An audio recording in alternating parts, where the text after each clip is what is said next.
I'd like to invite Martha to come up and do the presentation. All right, so welcome back.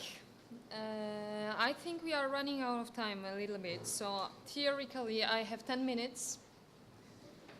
But well, I'm well known for quite short presentations and going, straight. In this presentation, I will try to focus on the environmental management system in itself. So the main steps that you could do, if you want to, and you should do, if you want to implement an environmental management system in your facility. So I will focus to start on the environmental management system, but we already saw a lot of things in my first presentation. Second part of my presentation will be how to introduce the environmental management system in your facility. And I will finish with I will zoom in on an initial environmental review, which is actually one of the first steps that you should do in your facility when you implement the environmental management system. And this is actually what we will do through the environmental audits that we will do in selected facilities within this project. So once again, briefly about the environmental management system. It's a system. It's a systematic framework for integrating environmental management into activities, products, and services. So it's not about it's not only a paper, it's not only a policy, it's a whole system, organization, resources, responsibilities, and actions. Key principles, I mentioned that already. The first one is continuous improvement, which means that you should never stop improving your environmental management system. It should be, it's living, it's a living approach. And the second one is best practices. You should try to use best available practices in your field of activity and so on. So you should be constantly looking for new technologies, more environmental friendly. A very important part of the environmental management system is a political commitment, because you can of course implement environmental management system without any commitment of your top management or a policy, but the risk is that the system will just last for 6 months and then nobody will take care of it, nobody will allocate the resources, so it will not be really efficient. Another very important part is legal compliance. I mentioned that already. So you should, if you want to have environmental management system, you should first of all check if you comply with all requirements and laws existing. Then we will see other points more in detail later on. You should list your environmental aspects, and I will explain briefly what does it mean environmental aspect and what does it mean environmental impact of your activities. Then you set objectives, targets, and actions. So you really plan your activities. You decide what you want to achieve and how, with which means, resources. And then you should, of course, think about the whole organization that you will implement and establish resources, timetable, and budget. So the system is a continuous improvement. So you plan, you do, you check, and you act. Before even you plan anything, you should make sure that you are really your top management and all people are really motivated, and why do they want to implement environmental management system? Economic purpose, I mean savings, for example, I mentioned wastewater reduction or solid waste generation reduction.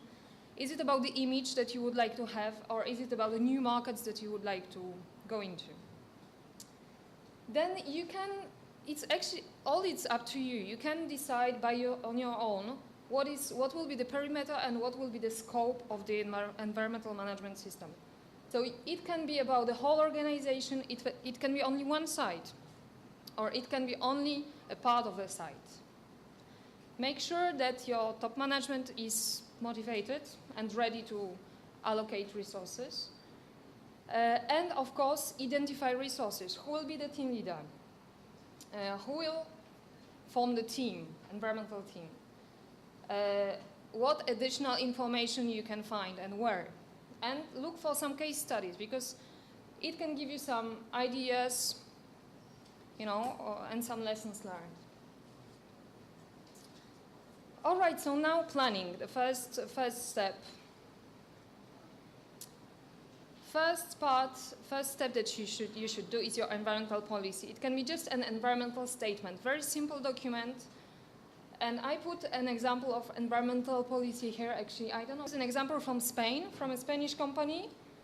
And they say that they commit ourselves to evaluate, control, and reduce the level of air emissions, wastewater, noise, and hazardous waste, and improve, well, visual impact of their industry.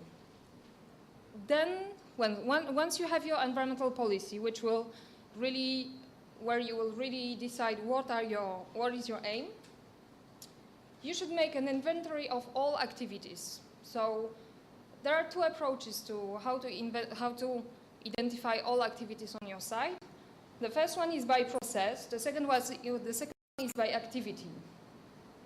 So, or you will look at all technological processes that you have within the activity. Let's say, I don't know, production of dried jerks, spices or something like that. Any protected areas, any sensitive activities like, or sites like hospitals, school, you know, that's where your activities could disturb people by, for example, because they generate noise or things like that. Right. Then, once you have all your activities and you know something about the environment, the environment of your site, you should identify aspects, environmental aspects and impacts. And what are those? Because this is, those are definitions taken from ISO 40001. So it can be not very easy to understand and to make the distinction between aspects and impacts. So environmental aspect is a part of services or activities that might have an impact on the environment. So for example, if you produce jam, you will, for example, use some water. So your environmental impact will be water intake and water use. You will generate waste, so it will be solid waste generation. Then environmental impacts will be the effects that your environmental aspect will have on the environment. So if we take an example of water intake, which is an environmental aspect, if you take too much water, you can, it causes the rarefaction of natural resources. If you, second example, air emissions. If you generate too much air emissions, you will create a pollution or increased pollution. So this is very important, and this is actually what we will try to do during environmental audit in selected facilities. We will try to check, okay, your activities, your environmental aspects and related impacts. And then of course you have to check, okay, which impacts and aspects are really important? I mean, which of them are significant? So there are several methods to rank your, the impacts. You can check the frequency, the severity, and the environment. And crossing all of them, you will arrive to a score. You will get the score, which can help you, deciding which impacts and aspects are significant for you and which are less significant, and maybe you can, to start, just focus on the most important ones, and well, the others just leave them for a while and come back to them maybe later on. Legal requirements. This is extremely important because actually, if you don't, I mentioned it already.